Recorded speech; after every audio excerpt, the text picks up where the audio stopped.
Let us turn in our Bibles to 2 Chronicles and chapter 14. Second book of Chronicles and chapter 14.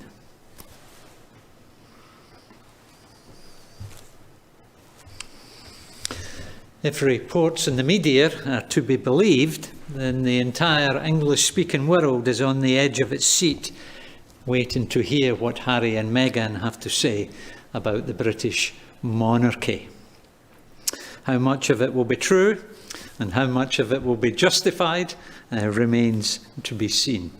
But you can appreciate, I'm sure, why the royal family might be a little bit nervous about this interview. They will be nervous in case something which the young couple say exposes some skeletons in the royal cupboard that the public have never known about before. They will be nervous in case the front page of tomorrow's newspapers reveals faults and failings on the part of previous generations within the monarchy.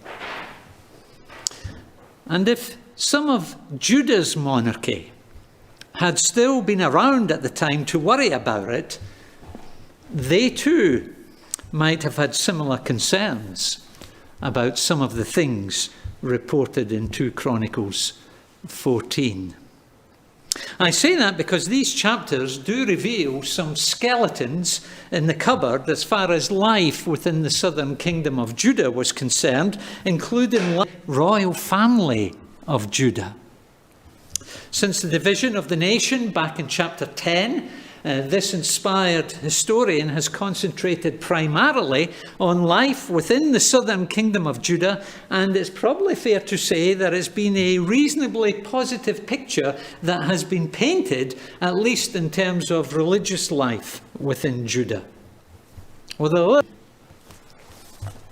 Whereas, south of the border, it has always been thoroughly biblical, thoroughly orthodox, thoroughly God-honouring, no hint of idolatry or syncretism in our religious history, a proud southerner from Judah might have said.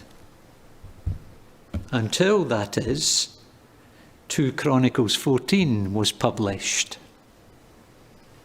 Because what we read here is of foreign altars and high places and sacred stones and Asherah poles within the southern kingdom of Judah. Oh yes, Judah has some skeletons in its religious cupboard, and we are beginning to hear about them. And what is more, so does the royal family within Judah. Did you notice what we read towards the close of chapter 15, verse 16? The Queen Mother had made an Asherah pole.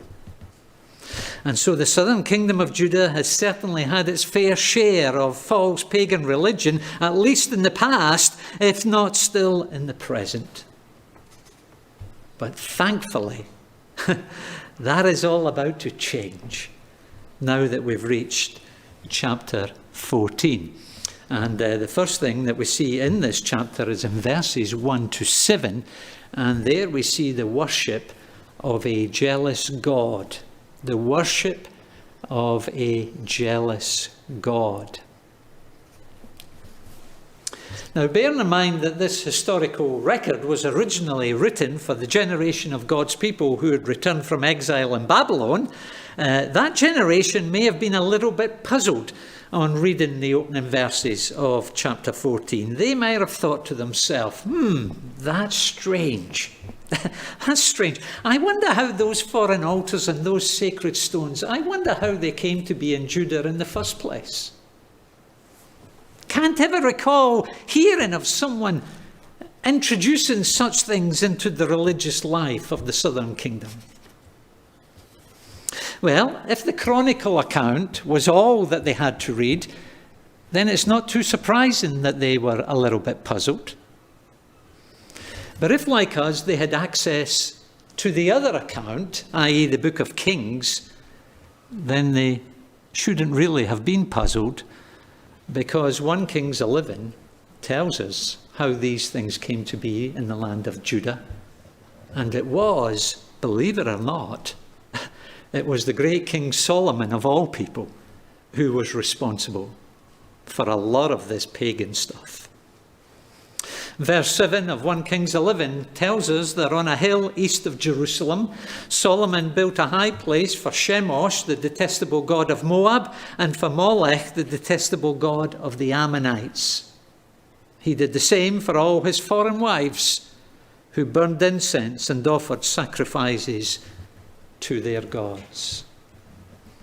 That's how these pagan worship sites came to be dotted around the countryside, and half a century later, and 3 kings later, and they're still scarring the landscape.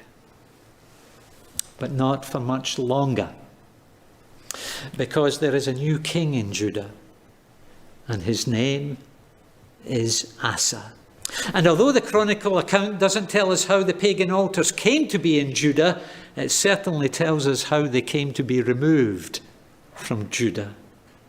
Verse 2 reads, Asa did what was good and right in the eyes of the Lord his God. He removed the foreign altars and the high places. He smashed the sacred stones and he cut down the Asherah poles. And if you want to know just how thorough he was in the eradication of such things, and especially Asherah poles, then just flick forward to verse 16 of the following chapter. King Asa also deposed his grandmother Maacah from her position as queen mother because she had made a repulsive Asherah pole. Asa cut the pole down, broke it up, and burned it in the Kidron Valley. What a man. In his purging of pagan idolatry from Judah, Asa was prepared to rock the boat within his own family, within the royal family. And he makes a bonfire out of the Queen Mother's treasured idols. As verse 5 of chapter 14 tells us, there was not a town in Judah that didn't feel the effects of his purging.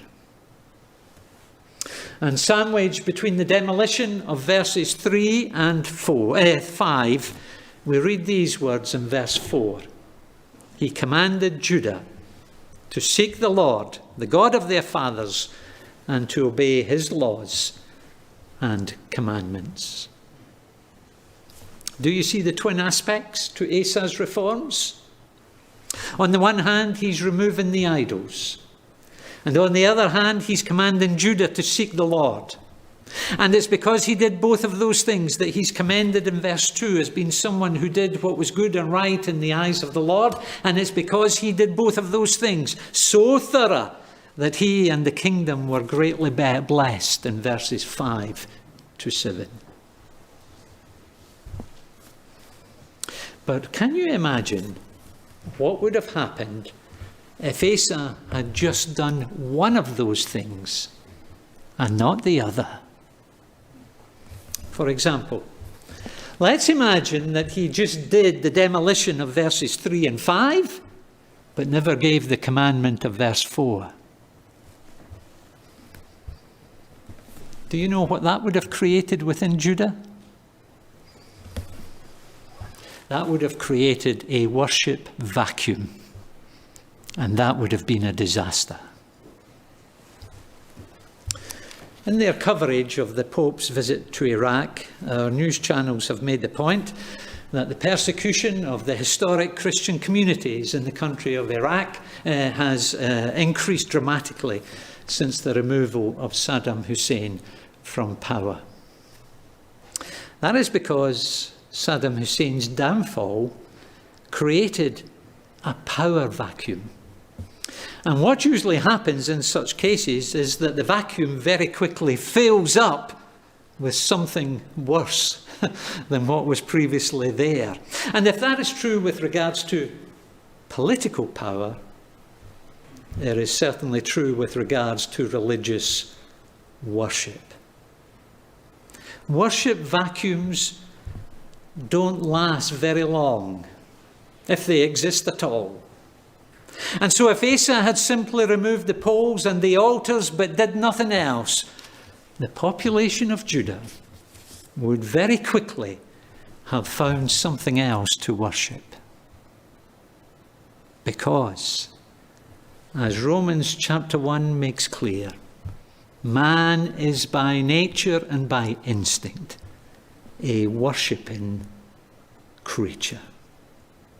And if he's not worshipping the true and the living God, then he will find or make something or someone else to worship. And so that being the case, let us not be so naive this evening as to think that we don't worship anything. We are worshipping tonight. And if it's not our Creator we are worshipping, then it's something that we ourselves have created. And it's possibly even ourselves. That's what would have happened if Asa had just removed the idols. But what if Asa had issued the commandment of verse 4, but never did the demolition of verses 3 and 5? What would have happened then? Do you know what that would have created? That would have created the possibility of Judah adopting a syncretistic mishmash of religions whereby people worshipped the pagan gods and at the same time attempted to worship the living God. I say attempted to worship the living God for the simple reason that the living God would have had none of it. He would have had none of it. And the reason I say that is because he is a jealous God. Do you remember what the first two of the 10 Commandments are? You shall have no other gods before me. You shall not make for yourself an idol in the form of anything in heaven above or on the earth beneath or in the waters below. You shall not bow down to them or worship them for... And what is the explanation? What is the rationale? Here it is. For I, the Lord your God, am a jealous God. And being a jealous God, he simply will not tolerate being one amongst many. If we are going to worship him, the true and the living God, if we are going to worship him, then we have to be prepared to turn our backs on the former gods of our lives. To use the language of 2 Chronicles 14, we have to be prepared to remove the altars and to cut down the Asherah poles of our lives.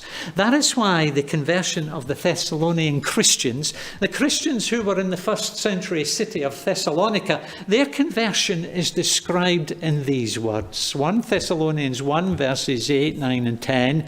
They turned to God from idols.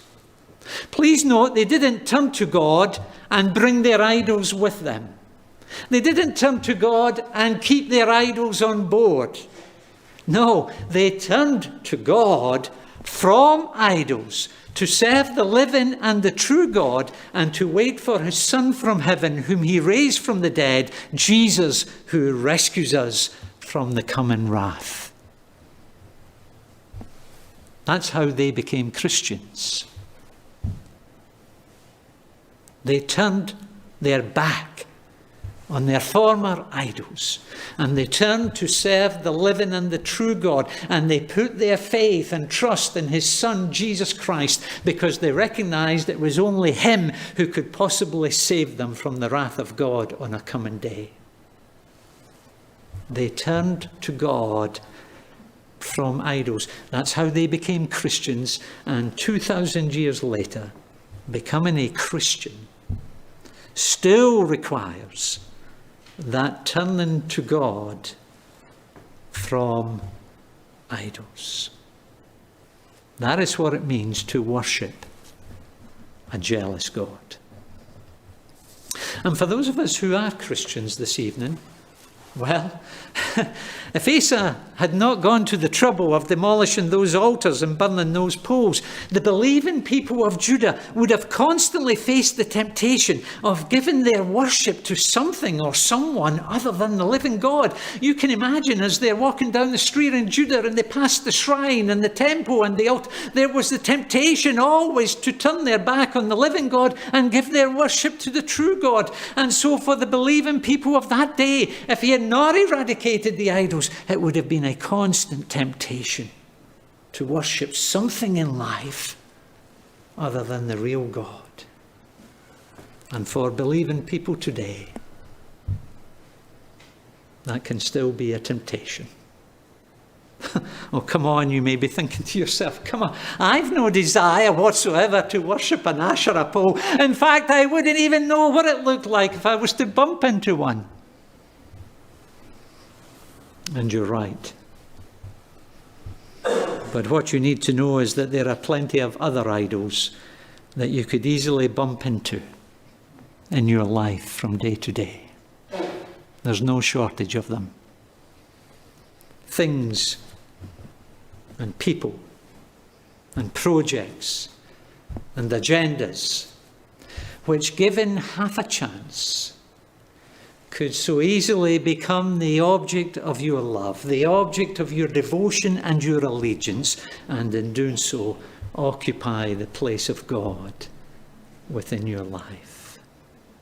There's no shortage of things queuing up in this world to take that place in your life. Oh yes, such dangers face the people of God in every generation. And that is why the Apostle John, he closes his first letter with these words, "Dear children," he's writing to Christians, "Dear children." What is his closing words? What is his parting words to them? What is his parting plea? There is this: keep yourselves from idols. Keep yourselves from idols. That is the worship of a jealous God. Secondly, moving on, verses 8 to 15, and there we see the help of a powerful God. The help of a powerful God. Now, as part of God's blessing upon Asa and his people, the kingdom of Judah knew a time of peace. And it was a time which they used to strengthen their defences and their armed forces, and just as well that they did, because by the time we get to verse 9, we discover that Zerah the Cushite has marched out against them with a vast army and 300 chariots. Asa rallied his troops, which according to verse 8 numbered almost 600,000 in total, and they met Zerah in the valley of Zephathah. Now, if Asa had 600,000 troops, you may be wondering why Zerah's army is described as a vast army in the NIV. Well, the simple answer is because Zerah's army was much bigger than Asa's. The NIV footnote indicates that it was 1,000 strong, which the ESV has thankfully calculated for us, and it comes out at 1,000,000. On top of that, he had 300 chariots. And chariots gave a huge advantage in ancient warfare, a huge advantage. The advantage would be similar to an army today having tanks, while the other army has nothing but foot soldiers. In terms of fighting men and military hardware, Asa is at a distinct disadvantage. And so what is he going to do? Well, back in chapter 13, we discovered that his father, Abijah, he preached a sermon before going into battle. And you may remember that it was indeed a great sermon. But here, Asa, before going into battle, he says a prayer. And what a great prayer it was.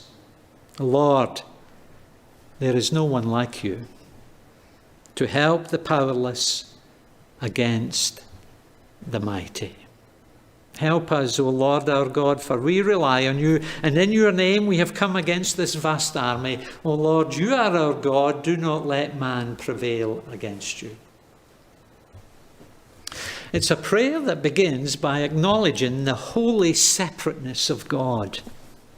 Lord, there is no one like you. But far from being some abstract theological concept in the mind of Asa, he recognizes the importance of that truth in relation to his own particular circumstances.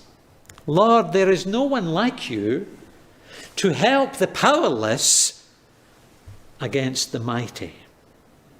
And so he's acknowledging his own weakness in the situation, and he acknowledges that there's no one other than God who can truly and fully help him in his helplessness. And so he cries out, help us, O Lord our God, for we rely upon you. It is a prayer in which he acknowledges his utter dependence upon God.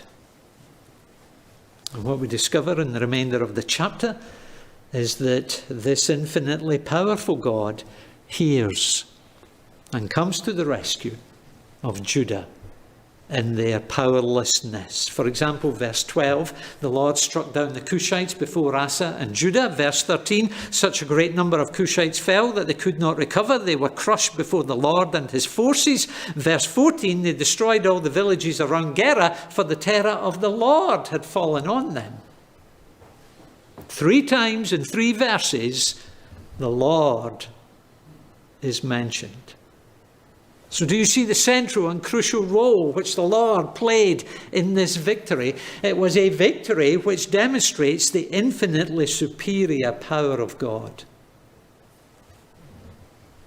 But more than that, it was a victory which demonstrates weak and helpless and powerless people knowing the help of this powerful God.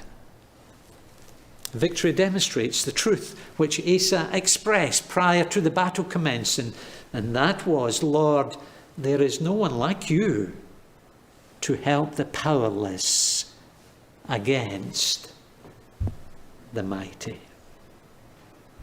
That was Asa's belief. That was Asa's theology before the battle, and that would have been his testimony after the battle. Lord, there is no one like you to help the powerless against the mighty. And many years later, that is still the testimony of God's people. Oh yes, the Lord's people continue to face mighty opposition. Was that not the point which Jesus was making in that upper room meeting with his disciples prior to his death? Now, on Sunday mornings, the last few Sunday mornings, we've heard Luke's record of that meeting. But if you want a fuller account of what was said by Jesus on that occasion, then go to John's Gospel, chapters 13 to 17. And halfway through those chapters, chapter 15, Jesus leaves the disciples in no doubt as to what kind of reception that they would receive from a hostile world, unbelieving world, what kind of opposition they would face in this world. Verse 20 of chapter 15, no servant is greater than his master. If they persecuted me, they will persecute you also. Chapter 16, verse 33, as the discussion is about to come to an end, in this world, you will have trouble. It doesn't sound like the greatest of terms in which to part company, does it? No, it wouldn't have been if that was all that Jesus said on that occasion. But thankfully, that was not how the conversation ended. He went on to say this, in this world you will have trouble, but take heart. I have overcome the world. Back in chapter 16, verse 11, he's already told his disciples that the prince of this world already stands condemned. And within 24 hours of making that statement, he would go to the cross and he would wage war against the prince and the ruler of this world. That is the devil. And in his death, Jesus would disarm and destroy him. Well, as we've discovered on Sunday mornings, the enemy continues to attack the followers of Jesus, seeking to discourage and destroy their faith. As Paul says in Ephesians chapter 6, our struggle is not against flesh and blood. And so who is it against? It's against the rulers, against the authorities, against the powers of this dark world, and against the spiritual forces of evil in the heavenly realms. But the greater comfort is that we have a God who is infinitely more powerful than all of them put together.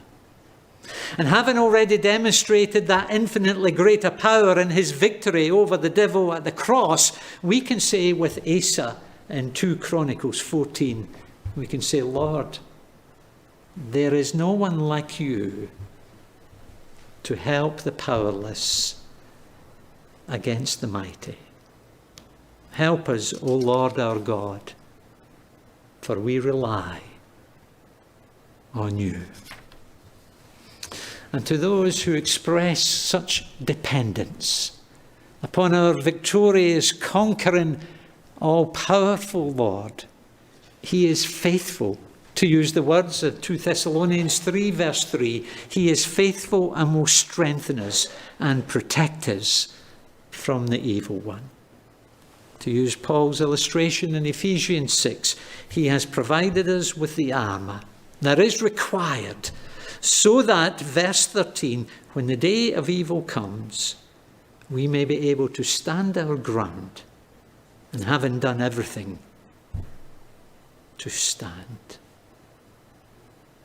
Yes, compared with the opposition, the powerful opposition, we may feel powerless. We may feel helpless. But we can say what Asa said.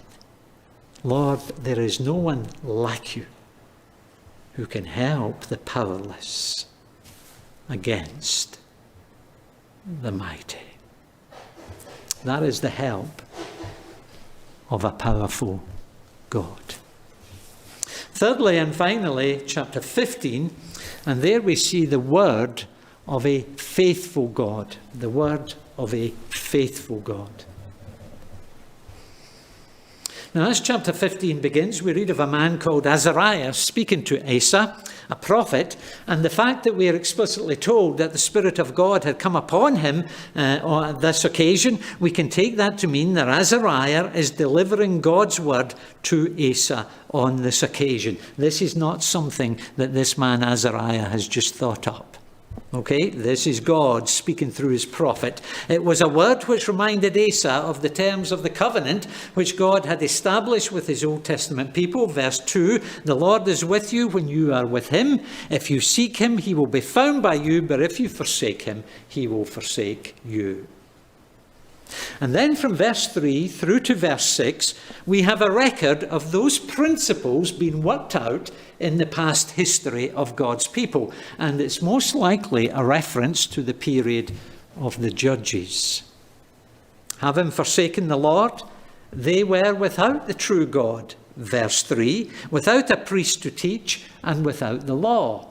But, verse 4, in their distress, they turned to the Lord, the God of Israel, and sought him, and he was found by them. And so the history of the Judges demonstrates the truth of God's word in verse 2. Those who seek the Lord find him. And on hearing those words, Asa took courage. Verse 8, he removed the detestable idols from the whole land, and then he assembled all Judah and Benjamin, and also those who had joined them from the other tribes. He assembled them at Jerusalem. On meeting together, they sacrificed to the Lord, verse 11, and they entered into a covenant to seek the Lord, the God of their fathers, with all their heart and soul, verse 12. They took an oath to the Lord, verse 15, which they had sworn wholeheartedly. And listen to this end of verse 15. They sought God eagerly, and he was found by them. The result being, the Lord gave them rest on every side. Now, do you remember the word? What the word was that Azariah brought from God? Verse 2. If you seek him, he will be found by you. That was God's word, and it is a word which has proved to be true throughout history. It has proved to be true in the time of the judges, verse 4, and it has proved to be true once again in the experience of Judah here in verse 15. If you seek him, he will be found by you. God has consistently shown himself to be a God who keeps his word. God has consistently shown himself to be a faithful God, faithful to his promises, including the promise that those who seek him will find him. And for that generation that had returned from exile, this must have been a great encouragement. Because in spite of all that they've been through in the past, and in spite of all the challenges that they now face in the future, they can be sure of this. They can be sure that their God is a God who keeps his word. In spite of their faithlessness in the past, they can be confident that their God is a faithful God who can be taken at his word, and therefore they can be assured that if they seek him, then they too will find him. That is the word of a faithful God. Isn't that still a great encouragement to us tonight? To know that through all the ups and downs of history, God has consistently shown himself to be a God who keeps his word.